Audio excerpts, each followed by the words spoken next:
Hello my dear student, कैसे हैं?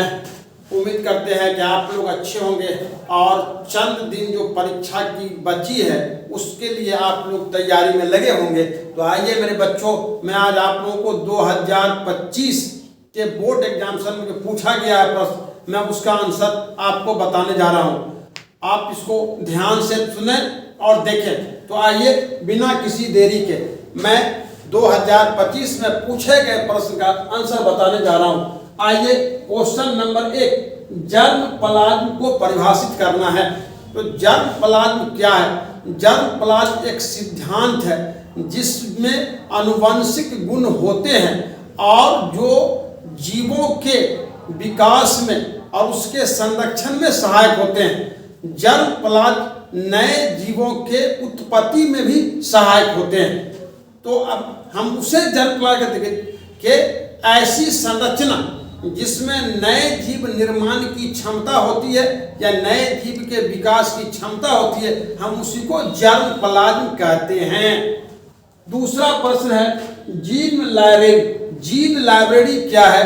ये जीन लाइब्रेरी जो है एक प्रकार के जीनोम के जो कॉलोनिंग खंड का संग्रह होता है। इसके अध्ययन से हमको जीन की जानकारी प्राप्त होती है जो आनुवंशिक गुण के अध्ययन में सहायक होते हैं। अब देखिए हम लोगों को वाहित मल जल के किन्हीं दो हानिकारक प्रभाव। तो वाहित मल जल ये तीसरा प्रश्न है।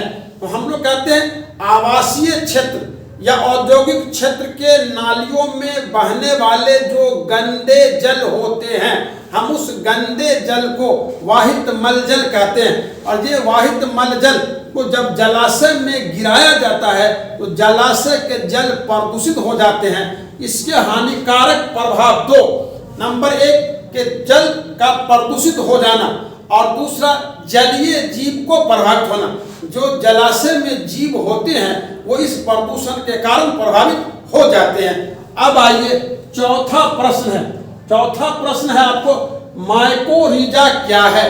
तो माइकोरिजा एक प्रकार के सूक्ष्मजीव होते हैं जो उच्च स्तरीय पौधे के जड़ में सहजीवी जीवन व्यतीत करते हैं, यानी सिम्बायोटिक जीवन व्यतीत करते हैं। तो ये एक प्रकार का ऐसा कवक, ये एक प्रकार के कवक होते हैं जो उच्च स्तरीय पौधे के जड़ में रह करके सिम्बायोटिक जीवन व्यतीत करते हैं। ये जो कार्बनिक पदार्थ के निर्माण में सहायक होते हैं। अब देखिए पांचवा, किन्हीं 4 मसाले का नाम लिखना है, उसका वैज्ञानिक नाम लिखना है। तो आइए अब देखिए ये 4 जो मसाला है, मसाला में हल्दी है, अदरक है, काली मिर्च है, दालचीनी।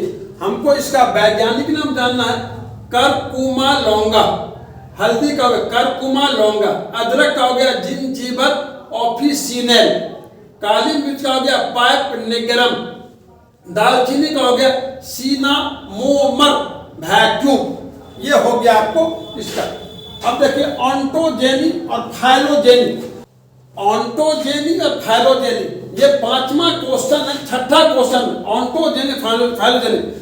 ऑन्टोजेनी में होता है कि जीवों के विकास से लेकर के उसकी परिपक्व अवस्था के जो अध्ययन होते हैं हम उसको बोलते हैं ऑन्टोजेनी बोलते हैं। फाइलोजेनी में जो जीवों के विकास का इतिहास की जानकारी होती है हम उसको फाइलोजेनी बोलते हैं। अब देखिए सिकल सेल एनीमिया। तो डीएनए में जो सिंगल नाइट्रोजनस बेस पेयर में गड़बड़ी होता है, इसके कारण जो म्यूटेशन उत्पन्न होते हैं हम उसे जीन म्यूटेशन या पॉइंट म्यूटेशन कहते हैं। और जीन म्यूटेशन या पॉइंट म्यूटेशन के कारण मनुष्य में सिकल सेल एनीमिया नामक रोग उत्पन्न हो जाते हैं। इस रोग के जो लक्षण होते हैं, हानिकारक प्रभाव है, एक है ब्लड की कमी हो जाते हैं, उसके आरबीसी की संरचना अर्धचंद्राकार हो जाती है, रक्त की मात्रा में कमी होती है और कमजोरी बढ़ जाती है। इसके बाद है कि पवित्र उपवन, इसको हम लोग तपोवन भी कहते हैं, पवित्र उपवन भी कहते हैं और हम लोग सैक्रेड ग्रुप कहते हैं। ऐसा धरातल का वह भूभाग जहाँ पर पूजा अर्चना या पूजा तपस्या इत्यादि किया जाता हो, उस स्थान को हम पवित्र उपवन कहते हैं। ये पवित्र उपवन भी एक प्रकार के वन और वन प्राणियों के संरक्षण के लिए आवश्यक होता है या उसमें सहायक होते हैं।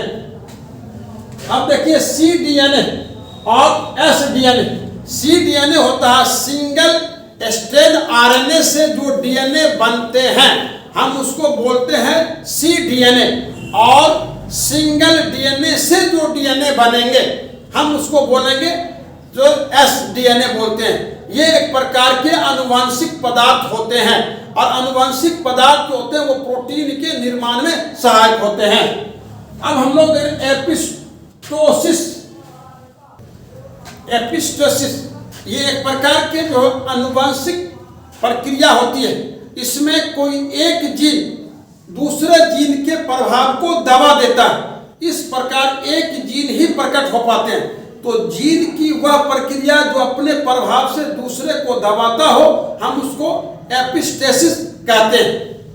इसके बाद देखिए छलावरण, कामूफ्लेज कहते हैं जीवों में वह एक्टिंग या वह क्रिया जो शत्रु से बचने के लिए अपनाई जाती है। और ये क्रिया रंग बदल, हम ये भी कह सकते हैं कि जीवों में शत्रुओं से बचने के लिए, आत्मरक्षा के लिए रंग बदलने की जो क्षमता होती है, हम उस क्रिया को कामूफ्लेज कहते हैं। जैसे मेढक शत्रु से बचने के लिए घास में जाकर के छिप जाता है और रंग को बदल लेते हैं, तो मेढक की यह प्रक्रिया कामूफ्लेज कहलाती है। अनुसंधान में सूक्ष्म जीवों का क्या महत्व है? देखिए, अनुसंधान जो हम लोग रिसर्च वर्क करते हैं, तो रिसर्च वर्क में ये सूक्ष्म जीव की भूमिका अति महत्वपूर्ण होती है। बहुत सारे जो एंटीबायोटिक का निर्माण होता है, प्रोटीन का निर्माण होता है, एंजाइम का निर्माण होता है, इसमें सूक्ष्म जीवों का उपयोग किया जाता है। इसके बाद हम लोग देखते हैं बेवरेज का निर्माण होता है, उसमें सूक्ष्म जीवों का उपयोग किया जाता है। तो हम ये कह सकते हैं मेरे बच्चों के विभिन्न प्रकार के रिसर्च वर्क में जीवाणु, विषाणु, कवक इत्यादि की भूमिकाएं महत्वपूर्ण मानी जाती है।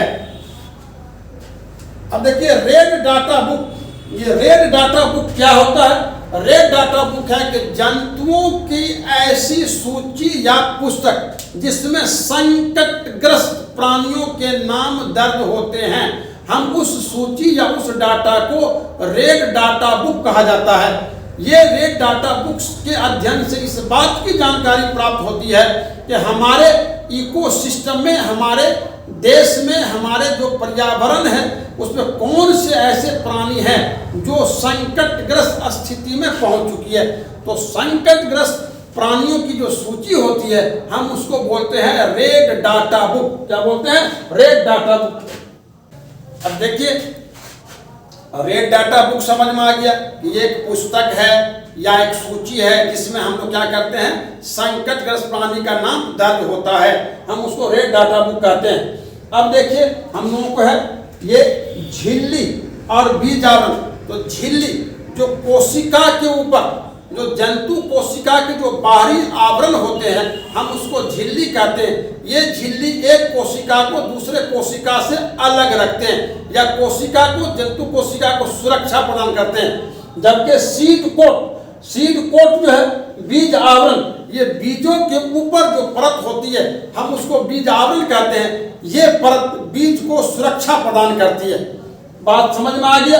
अब देखिए, आप लोगों को हम ये जानकारी दे रहे हैं कि अहमद सर का जो बायोलॉजी की जो ऑफलाइन क्लास 12वीं का जो न्यू 12 है, वो सराही के नमक गोदाम रोड में चल रहा है। सुबह 6 से 7, 7 से 8 और दोपहर में 3 से 4 का बैच ऑफलाइन चल रहा है न्यू 12 का। और इस्लामिया चौक सहरसा में भी सुबह 8 से 9, 9 से 10 और 10 से 11 3 बैच वहां भी ऑफलाइन में चल रहा है। आपके संपर्क के बच्चे यदि 12वीं का न्यू बैच ज्वाइन करना चाहते हैं 2027 के परीक्षा के लिए, तो वो बच्चे अहमद सर के कार्यालय में संपर्क कर सकते हैं। अहमद बायोलॉजी स्टडी सेंटर के कार्यालय में संपर्क करके वो ऑफलाइन क्लास ज्वाइन कर सकते हैं। उसका जो संपर्क नंबर है वो 94 316 26 8 39 है। आप इस पर संपर्क कर सकते हैं।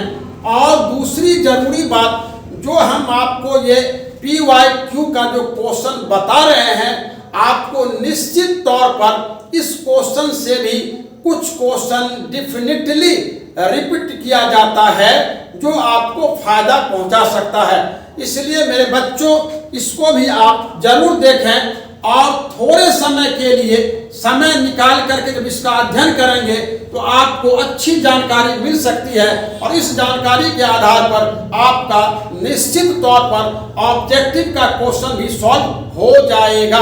तो आइए मेरे बच्चों, हम अगला क्वेश्चन देखते हैं 15 का। क्वेश्चन नंबर 15, मोरुला क्या है? Morula zygote, development of zygote हम पढ़े हैं, आप पढ़ चुके होइएगा। डेवलपमेंट जायगोट में मोरुला एक अवस्था होती है जो जायगोट निषेचन के बाद, जायगोट के कैलनहेज के बाद जब ये 16 कोशिका वाली गोलाकार संरचना बनती है तो हम इसी को मोरुला कहते हैं। ये जायगोट विकास की एक अवस्था होती है। अब देखिए, 100 परागन के 2 लाभ, 100 परागन सेल्फ पॉलिनेशन के 2 लाभ को लिखना। तो हम सेल्फ पॉलिनेशन उसे कहते हैं जब पोलन ग्रेन एंथर से निकल करके स्वतः स्टिग्मा पर पहुंचते हैं, तो उसी क्रिया को हम बोलते हैं स्वपरागन।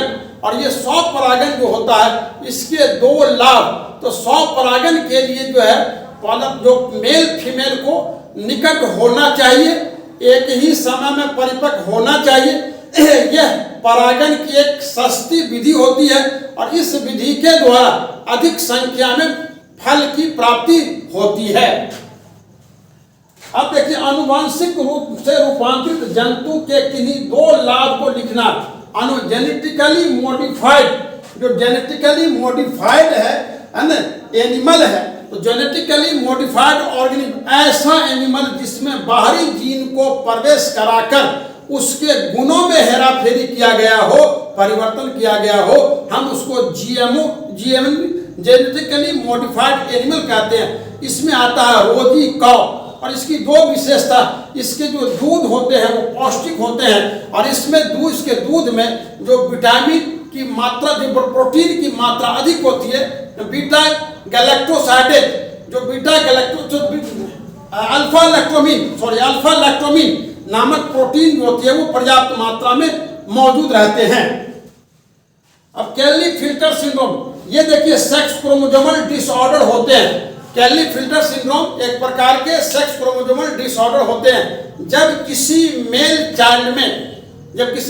चाइल्ड में नॉर्मल सेक्स क्रोमोसोम की संख्या में एक X क्रोमोसोम की वृद्धि हो जाती है, तो इस स्थिति को हम कैली-फिल्टर सिंड्रोम कहते हैं। और कैली-फिल्टर सिंड्रोम में एक X की वृद्धि होती है, हम इसको 44 प्लस XXY के द्वारा दर्शाते हैं। ये कैली-फिल्टर सिंड्रोम, इसमें कुल क्रोमोसोम की संख्या 47 हो जाती है, और ये मेल चाइल्ड में होते हैं, और इसके अंदर कुछ जो है लक्षण डेवलप हो जाते हैं जो फीमेल रिलेटेड होते हैं। अब देखिए, सहभोजिता को परिभाषित करना है, 2 उदाहरण देना। सहभोजिता, हम लोग कॉमन सेलिंग, 2 जीव या 2 जातियों के बीच ऐसा संबंध जिसमें एक को लाभ हो परंतु दूसरे को न लाभ न हानि हो, तो हम उसको कहते हैं सहभोजिता। अंग्रेजी में बोलते हैं कॉमन सेलिंग। इसके 2 उदाहरण, एक शार्क और रिमोरा, दूसरा है देखिए आर्किड्स और आम का पेड़। शार्क और रिमोरा और आर्किड्स का पेड़ और आम का पेड़, ये 2 उदाहरण हो गए। रोगाणु क्या है? किसी एक पादप और एक जंतु रोगाणु का नाम है। रोगाणु पैथोजेन कहते हैं कि ऐसे सूक्ष्मजीव जो रोग उत्पन्न करता हो, हम उसे रोगजनक कहते हैं या पैथोजेन कहते हैं। जैसे कि हम देखते हैं बैक्टीरिया और वायरस, ये जो है पौधे में भी और जंतु में रोग उत्पन्न करता है। जैसे हम लोग जंतु TMV, ये तंबाकू के पौधे में रोग उत्पन्न करता है, जबकि बैक्टीरिया विब्रियो कॉलोनी ये मनुष्य में हैजा नामक रोग उत्पन्न करता है। तो मेरे बच्चों, ये 20 सवाल जो 2-2 नंबर का प्रश्न है, आपको बोर्ड के एग्जामिनेशन में इस प्रश्न से भी आपको मदद मिलेगी, इसलिए आप इसको ध्यान पूर्वक देखें। और आपके लिए एक सूचना है, जो कल मैं आपको दिन के 12 बजे हम ऑनलाइन आपको लाइव क्लास देंगे और उस लाइव क्लास में हम बोर्ड के एग्जामिनेशन का टिप्स बताएंगे कि आपको एग्जामिनेशन में कैसे बेहतर नंबर आ सकता है। तैयारी आपकी चल ही रही है, आप तैयारी करते रहें और कल 12 बजे हम आपको लाइव क्लास देंगे। आप जरूर सुने और अपने साथियों को भी टाइम के बारे में जानकारी दे दें कि मैं 12 बजे live class examination, board examination का जो पैटर्न है, बोर्ड एग्जामिनेशन में आप बेहतर नंबर कैसे लाएंगे मेरे बच्चे, मैं उसके बारे में आपको जानकारी कल शेयर करूंगा और आपके जो प्रॉब्लम होंगे, जो समस्या भी होंगे, मैं उनका भी जवाब दूंगा। तो मेरे प्यारे बच्चों, अब इतनी बात के बाद मैं आपसे विदा लेता हूं। Thank you very much.